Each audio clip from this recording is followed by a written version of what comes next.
teman-teman, perkenalkan saya Zahra Hansar dengan NIM F521244042 dari program studi Sistem Informasi. Pada video kali ini, saya akan menjelaskan tugas teori himpunan tentang hubungan antara sebuah himpunan A dengan himpunan kuasanya, yaitu PA. Di sini kita akan memeriksa apakah setiap pernyataan yang diberikan benar atau salah. Dan kalau salah, kita jelaskan bagaimana seharusnya.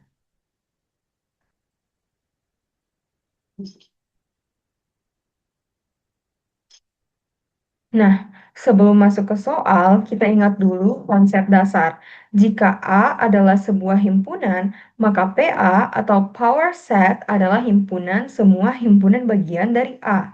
Contohnya, kalau A sama dengan himpunan yang berisi 1 dan 2, maka PA sama dengan himpunan yang berisi himpunan kosong, himpunan yang berisi 1, himpunan yang berisi 2, dan himpunan yang berisi himpunan 1 dan 2.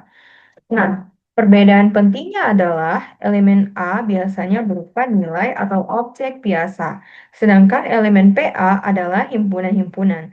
Jadi, jenis elemennya berbeda-beda, dan inilah yang membuat soal ini menarik untuk dianalisis.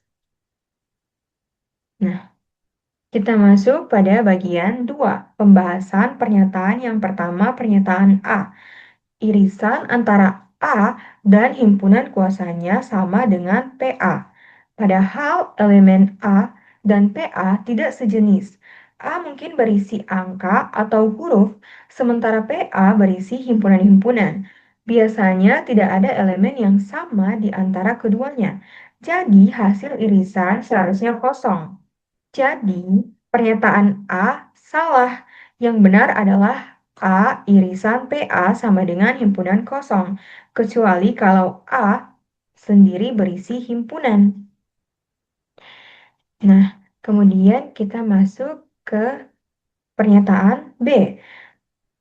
Himpunan yang berisi A berarti himpunan yang elemennya adalah A itu sendiri.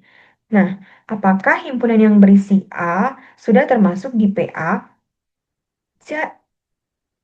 Ya, karena A adalah subset dari dirinya sendiri. Maka, himpunan yang berisi A sudah termasuk di dalam PA.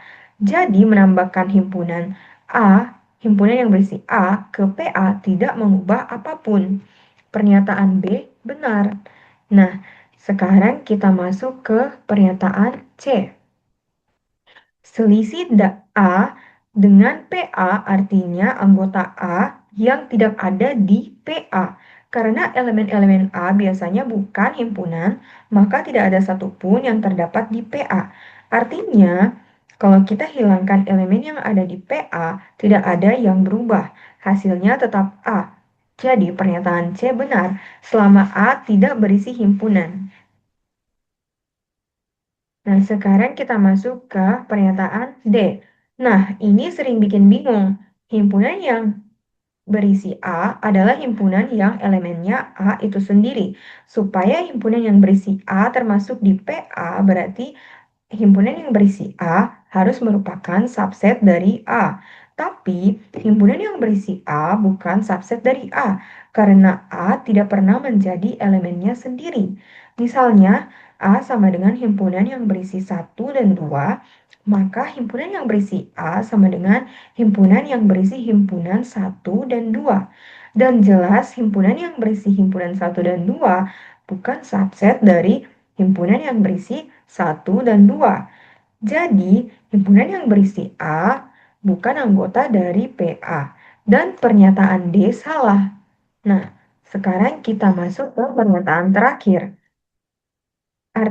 Semua elemen A juga merupakan elemen dari PA. Tapi, PA berisi himpunan-himpunan, sementara A berisi elemen biasa, seperti angka atau huruf. Jadi, elemen-elemen A tidak ada di dalam PA. Pernyataan E salah. Nah,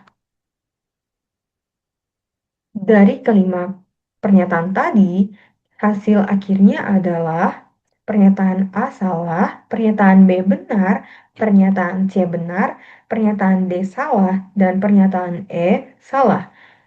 Jadi kesimpulannya, kita harus selalu perhatikan jenis elemen dalam setiap himpunan. Kalau elemen A adalah objek biasa, sedangkan elemen PA adalah himpunan, maka operasi antar keduanya bisa menghasilkan hal yang tak terduga kalau tidak hati-hati. Jadi, dari tugas ini, saya belajar bahwa memahami himpunan kuasa tidak hanya soal hafalan rumus, tapi juga memahami tingkatan elemen dan relasi antar himpunan. Nah, terima kasih sudah menonton video saya. Semoga penjelasan ini membantu teman-teman lebih memahami hubungan antara A dan PA dengan logika yang benar.